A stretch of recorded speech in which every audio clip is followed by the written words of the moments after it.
I'd like to call upon my mother to share with us a few words.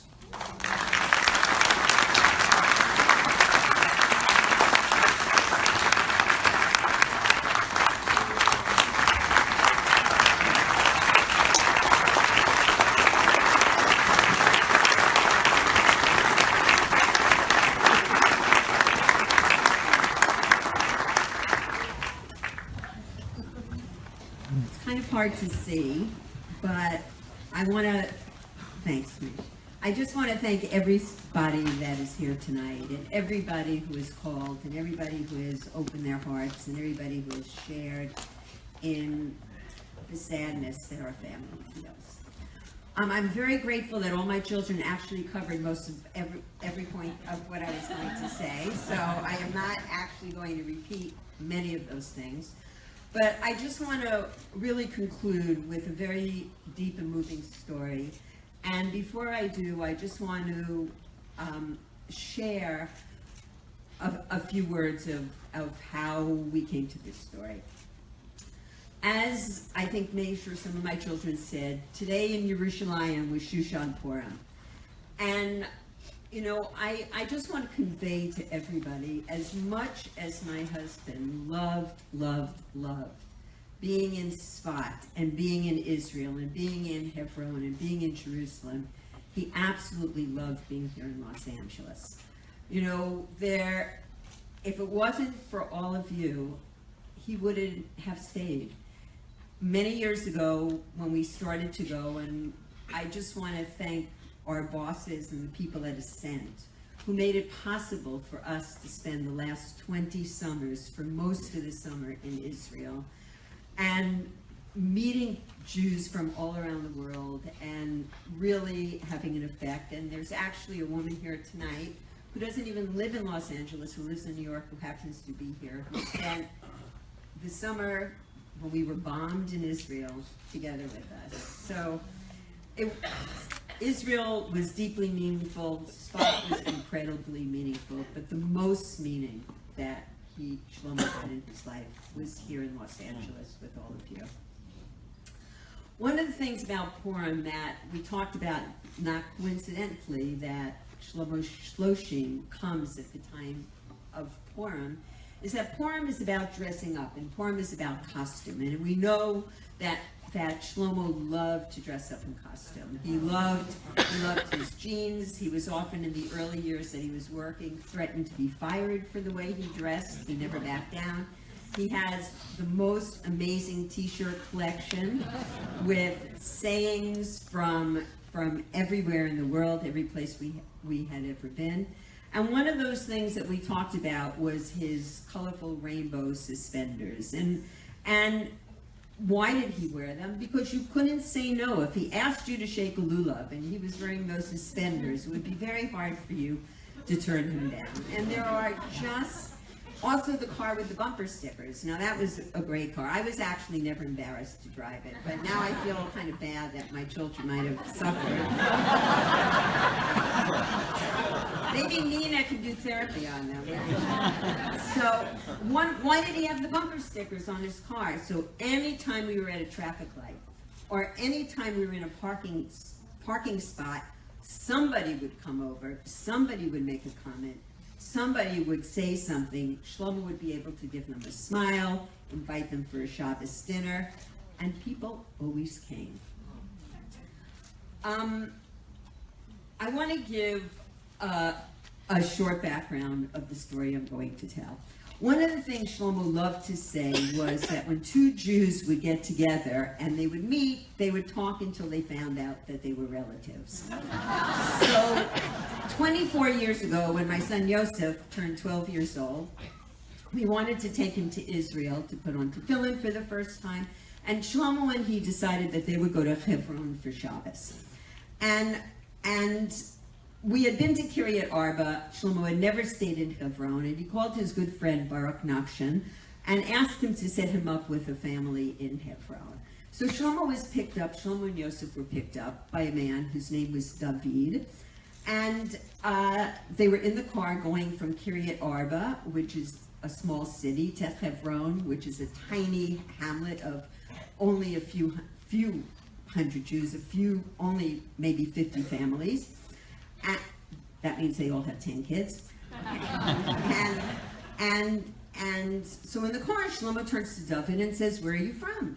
So David says, "I'm from Atlantic City, New Jersey." So Shlomo said, "No, I'm from Atlantic City, New Jersey." So he says, "No, I'm from Atlantic City, New Jersey." From Atlantic City, what was your name? What was your name before it was Shirel, Song of God? You know, what was your last name? And he said, "My last name was Frisch." So Shlomo says, "Frisch? We used to buy our kosher meat from a butcher named Frisch." And David said, "Those were my grandparents." And it turns out, by Beshert and synchronicity, Shlomo's favorite words, that the same moil, the moil is the person who does the ritual circumcision on Shlomo, who is his father, was the same moil who did the circumcision for our friend David. And the person who is the Masada Kedushin, the person who is the officiator at the wedding of David's parents, was Shlomo's father. Wow. So a lifetime of friendship was created. And a few weeks ago, David called me and he said, "I'm sending you a story. I want to read it to you. I don't know if you know the details, and I'm going to read you his letter." No one could tell a story like Shlomo. In minutes, he would have an entire room excited, laughing, happy, and inspired. Occasionally, there were even stories he liked so much he would repeat them again and again, like the story of how two Atlantic City boys ended up meeting and reconnecting in Hebron. But still, no one was ever bored. You couldn't miss a word. Whether a child or adult, religious or not, his stories always touched everyone's heart and brought happiness, strength, and hope to all. So to continue the tradition, I want to tell a story about Shlomo that very few know. This is a true and amazing story that affected me and the entire community of Hebron. I think everyone knew that Shlomo's favorite time of the year was summertime, the few months a year spent in Israel. Although the majority of the time was spent teaching in Tzfat, every summer he would take off 2 weeks to breathe the air of Hebron, learning, praying, talking to everyone. He was at home. His daily schedule would include a dunk in the mikveh in the Avram Avinu neighborhood, praying in the Marat Machpelah, the burial place of Abraham, Isaac, Jacob, Rivka, Leah, and Sarah, learning Torah in the Menucha Rachel Shul, some psalms at the grave of Yishai and Ruth. Ruth was the grandmother of King David. Food at the Shirel home, and of course, to talk to every soldier along the way. I was always amazed at how within hours of arriving, he knew every soldier's name and where they were from. One summer afternoon, toward the end of a week in Hebron, Shlomo walks in my house after returning from the grave of Ruth and Yishai in the Admot Yishai neighborhood, Tel Rameda, which happens to be the first palace of King David, was there in Hebron for many years before it was in Jerusalem. And Shlomo says to me, "What a long walk up. Isn't there a shortcut?" I explained to him that there actually is. By taking the steps right outside my house, in the Beit Hadassah neighborhood, it is half the distance, but there is only one problem. Years ago, when the Arabs saw that the Jews were enjoying the shortcut, they built a wall blocking the way. Young teenagers are still able to climb over, but for you and me, Shlomo, as young as we like to feel, forget it. It's not for us. Now, the Jews in Hebron are known to be tough, but here we had a problem. The courts had decided the wall was now built, and the soldiers were given clear orders to protect it and even arrest anyone that tried to damage it or take it down. The local Jewish residents tried everything. from speaking to the highest levels in the army, Knesset members, ministers, etc., but it seemed that the walls were there to stay. After hearing these details, Shlomo said, "It can't be. It doesn't make sense. I'll have to check out myself." And then he was out the door. A few minutes go by and Shlomo is back in my house, very upset. "You're right. I tried walking up the steps. What a great shortcut. But halfway up, there's a wall blocking the path. I can't get over the wall. We need to do something." I said, "Good luck, Shlomo. We've been trying for years to solve the problem. Don't waste your time." I told him that so many people had walked up these steps to find themselves blocked, causing them to turn around and come all the way down again. That the steps actually had been given a name, the steps of despair. An hour goes by and Shlomo is back in my home again, this time full of dust and dirt. "Shlomo, what happened?" "Baruch Hashem, we took the wall down. The shortcut is now open to all." "Shlomo, what are you talking about?" Very excited, he explained to me that he spoke to the soldiers and they knocked the wall down. "You're telling me that you simply spoke to the soldiers, they said no problem, and they knocked the wall down?" "Yes, that's what happened." Shlomo went on to explain, "Well, I spoke to Mati, and he gave the orders to knock it down." "I can't believe this. Who's Mati?" "Mati is the head officer," Shlomo explained. Shlomo, of course, knew every one of them by name.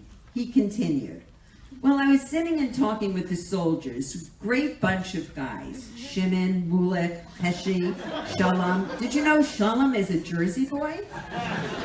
Anyway, they saw how the wall really bothered me, so they spoke to Mati, their officer. Mati arrived at the scene, spoke on the army radio to Itzik. Itzik called Avi, who phoned Dudu, and told him to bring a big 5-kilo hammer. Next thing you know, no wall.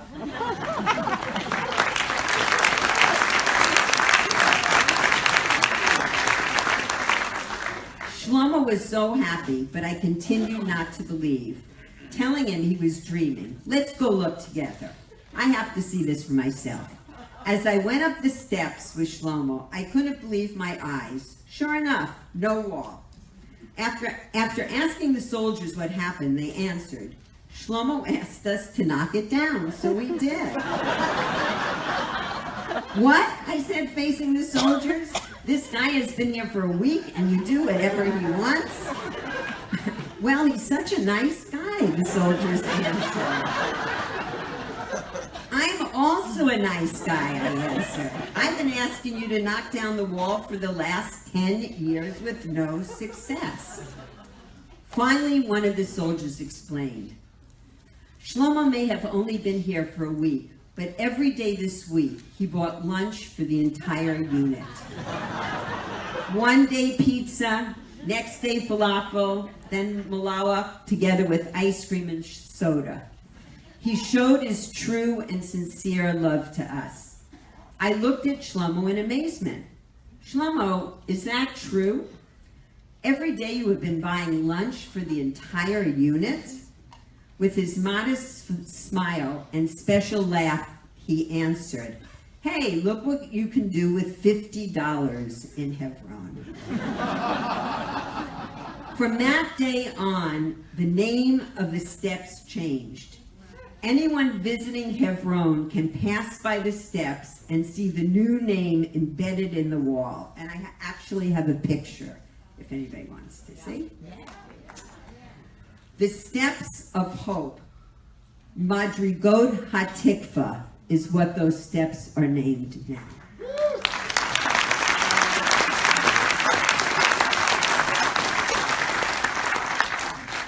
That was Shlomo, whether in his home Friday night with all the guests, on the beach, or in the Kasbah of Hebron. He taught us all what true love, Ahavas Yisrael, is all about. Not just talking about love or learning about it in a book, but getting out there, finding a Jew in need, loving and caring for him, and showing him the steps of hope in life. He taught us all that true love can knock down even the biggest walls. Shlomo, my holy brother, dear friend and rabbi, here in the holy city of Hebron, we will miss you very much, but we will all continue to learn and be inspired by you always.